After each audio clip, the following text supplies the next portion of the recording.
sahod na naman. Pero bakit ganun? Kakapasok lang ng salary mo kahapon, pero today parang gusto mo na ulit magtanong. Kailan next cut off? Parang yung sweldo mo dumaan lang sa bank account mo para mag-high, tapos umalis agad kasama ng bills, groceries, utang, pamasahe, at Shopee cart. Tapos ikaw naiwan, nakatitig sa balance, habang iniisip, may sweldo ba talaga ako? Or dumaan lang siya sa buhay ko? So today, pag-uusapan natin ang pampabagay na dapat gawin ng normal na Pilipino pag nakuha ang salary. Hindi ito pang mayaman.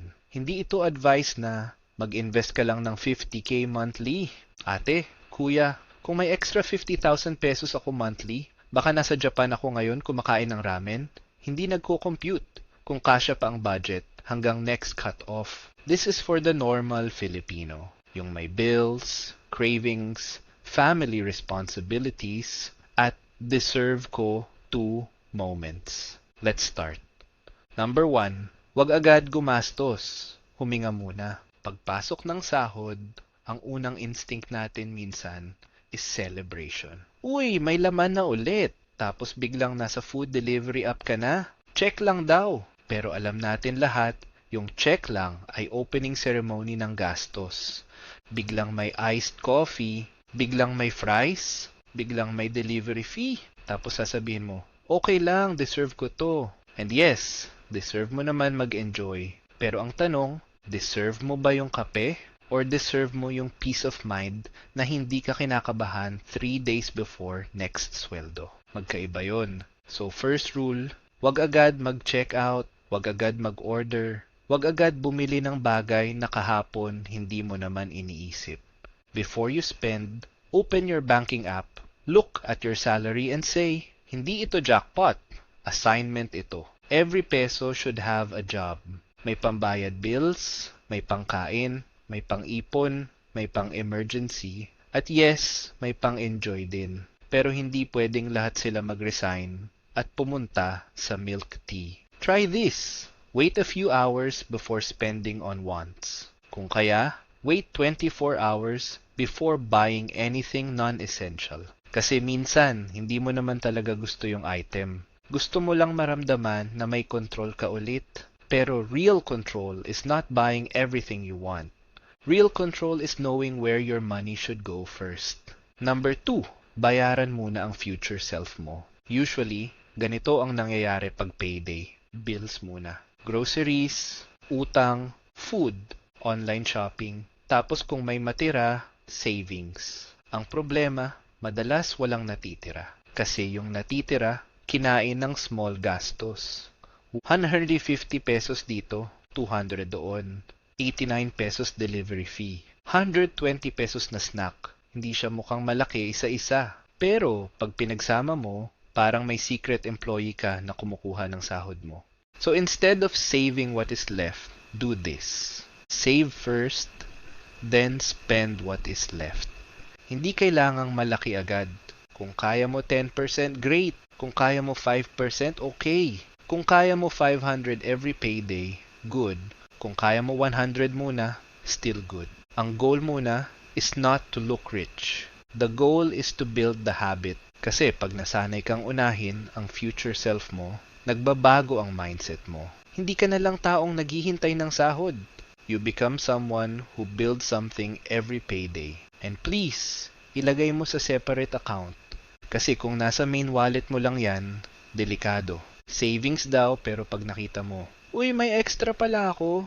No, hindi extra yan. Future self mo yan na tahimik na nagsasabing, please lang, wag mo akong galawin. Use a separate savings account, digital bank, or any account na hindi mo madaling makalikot. Out of sight, out of gastos. Kung kaya, automate it. Pagpasok ng sahod, automatic transfer agad para wala ng drama. Wala nang internal debate na magsisave ba ako or magpapadeliver ako ng samgyup.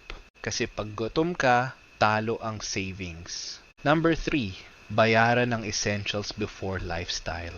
After paying your future self, next step is essentials. Ito yung mga gastos na hindi pwedeng takasan. Rent, kuryente, tubig, internet, pamasahe, groceries, medicine, tuition, family support, minimum debt payments. Basically, ito yung mga bagay na pag hindi mo binayaran, magkakaroon ng bigger problem. Dito kailangan maging honest. Hindi yung sasabihin mo, food budget ko, 5,000 pesos. Pero every week, may delivery ka na 1,500.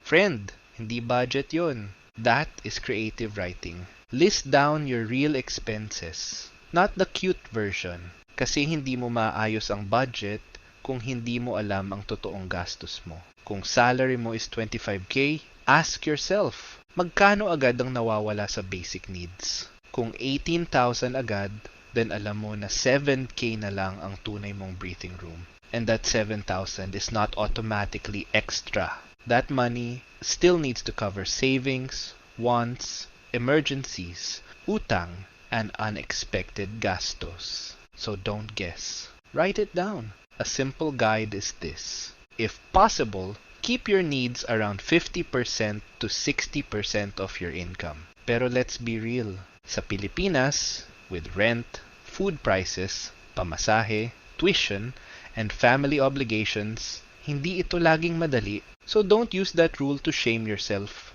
Use it as a signal. Kung 80% ng sahod mo na pupunta sa needs, it does not mean failure ka. It means kailangan mong makita ang choices mo. Baka may expenses na pwedeng bawasan. Baka may subscriptions na hindi na kailangan. Baka pwedeng magbaon twice a week. Or baka hindi na expense problem. Baka income problem na. And that's important to admit. Number 4, maglaan ng guilt-free spending fund. Ito yung part na nakakalimutan ng maraming financial advice. Minsan kasi, ang dating ng personal finance content, magtipid ka, mag-invest ka, wag ka na maging masaya. Parang ang goal ay yumaman ka pero emotionally damaged. Hindi sustainable yon. Normal na tao tayo. Gusto natin ng kape, konting gala, bagong damit minsan, skincare, food trip, or kahit simpleng reward after a stressful week. And that's okay. Hindi masama gumastos sa wants. Ang masama is kapag every payday, walang limit ang wants. Kasi pag walang limit, nagiging emotional spending. So create a guilt-free spending fund. Ito ang budget mo for fun, coffee, gala, online shopping, gaming, makeup, date night, food delivery, anything na nagpapasaya sa'yo. Pero dapat may amount. For example, every payday, 1,500 lang ang fun money ko. Kapag naubos na, tapos na. Hindi yung naubos na, tapos uutang ka sa savings. Kasi hindi na yun savings. Delayed gastos lang yun. Ang maganda sa guilt-free fund, hindi mo kailangang mag-guilty.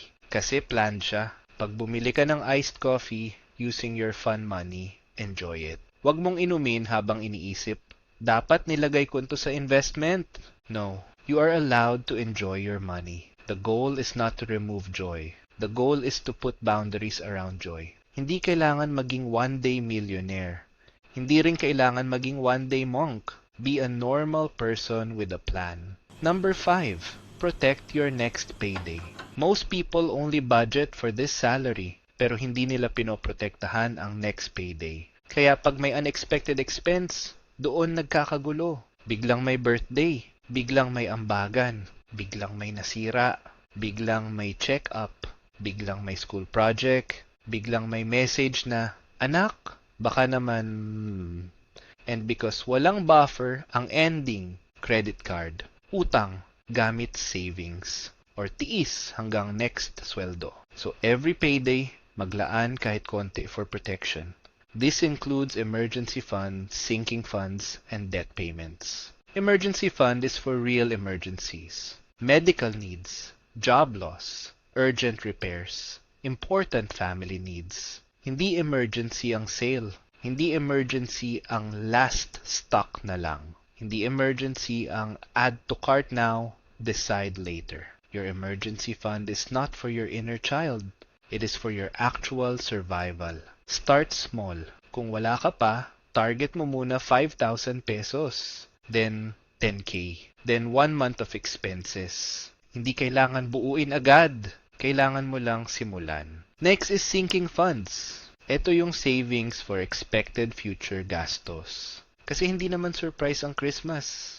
Every year, December siya. Hindi surprise ang birthdays. Hindi surprise ang school enrollment. Pero bakit lagi tayong nagugulat? So create small funds. Christmas fund, tuition fund, gift fund, travel fund, repair fund, insurance fund. Kahit 200 or 500 per payday, malaking tulong yan. And if you have debt, especially high-interest debt, include debt payment in your payday routine. Utang is not just a number. It is stress with interest. Ang importante, may plan. Kasi pag walang plan, utang ang magpaplano for you. And trust me, utang is not a kind manager. Gumawa ng system, hindi puro willpower. Most people think budgeting is about discipline. Pero actually, budgeting is about systems. Kasi kung every payday kailangan mong labanan ng sarili mo, mapapagod ka.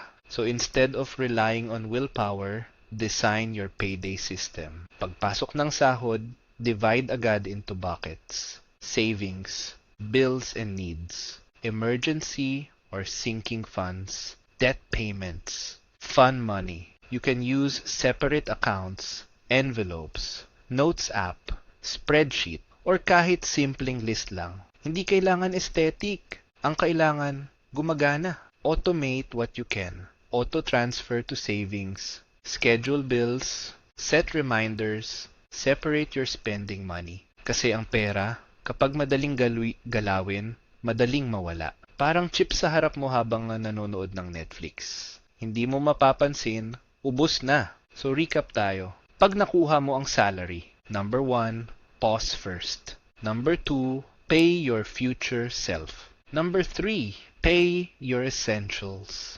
Number 4, set guilt-free spending. Number 5, protect your next payday. And bonus, create a system. Hindi mo kailangan maging perfect sa pera. Hindi mo kailangan yumaman overnight. Ang kailangan mo lang is every payday, may ginagawa kang maliit para hindi ka stuck sa same cycle. Kasi ang goal, hindi lang makasurvive hanggang next sweldo. Ang goal is magkaroon ng breathing room, yung hindi ka kinakabahan pag may emergency. Yung hindi ka takot buksan ang banking app. Yung hindi mo kailangan magdasal. Every cut-off na sana. May matira. Small steps lang. Pero kapag ginawa mo every payday, lalaki rin ang impact. And kung nagustuhan mo itong video, don't forget to comment, like, share, and subscribe to Low Key Wealth PH. Because remember, low key is the new wealthy.